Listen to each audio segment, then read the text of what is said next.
Thank you, Mr. President, Excellencies, distinguished delegates, ladies and gentlemen. I'm honored to present to the Human Rights Council my report on the right to development of children and future generations. I will also be reporting on a country visit to Vietnam that I conducted in November 2023.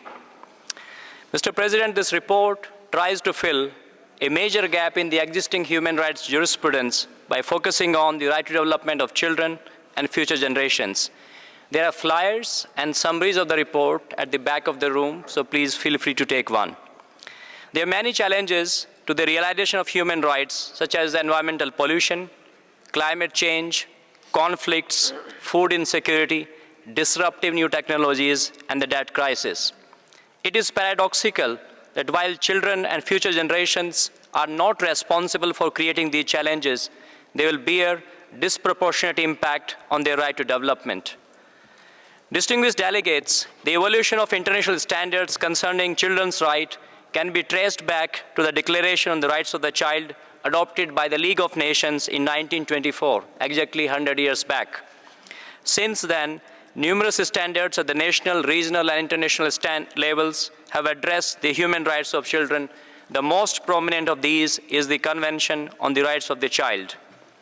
Despite all these standards, 1 in 3 children worldwide lack access to basic services such as health care, nutrition, education, and social protection. About 200 million children below the age of 5 are still affected by undernutrition. Over 600 million children are at a heightened risk of vector-borne diseases, and more than 460 million children are living in or fleeing from conflict.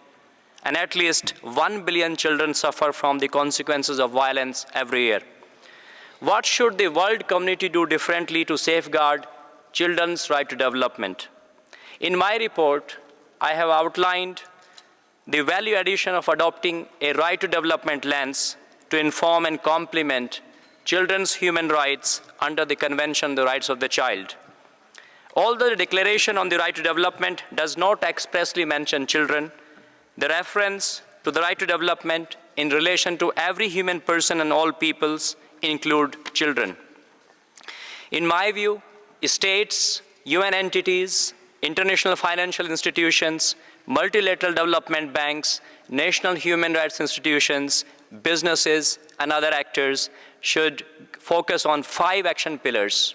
And these are investing in child development, nurturing responsible leadership, enabling participation, ensuring safety, and facilitating remediation. Let me mention a few illustrative actions that could be taken by states and other actions as part of these 5 pillars. If a small percentage of global military expenditure, estimated to be over $2.4 trillion in 2023, is allocated for child development, this will go a long way to contributing to the realization of right to development of children in all world regions. Moreover, since today's leaders are failing us, value-driven education should nurture children to become responsible leaders in the future by upholding and promoting human rights, respecting diversity of views and cultures, rising above populism and polarization, fighting against all forms of discrimination and racism, working for peace, and promoting inclusive development within planetary boundaries. Children have agency not merely over their own development, but also over the development of all other human beings. Therefore, all decision makers should create enabling conditions to facilitate active, free, and meaningful participation of children in decision making about the development policies, programs, and projects. Mr. President, I would now like to focus on the right to development of future generations. The term future generation should be understood to refer to all generations that will inherit the earth in the future. While children may be proximate to future generations, they should not be confused with future generations. Moreover, the concept of future generations should be understood to include all organisms, not merely human beings. The logic is simple. If we leave behind plants, animals, lakes, and rivers, human beings cannot survive. neither now nor in future. Since the future of future generations is partly in the hands of the present generations, they should not do anything to undermine the ability of future generations to realize their human rights, including the right to development.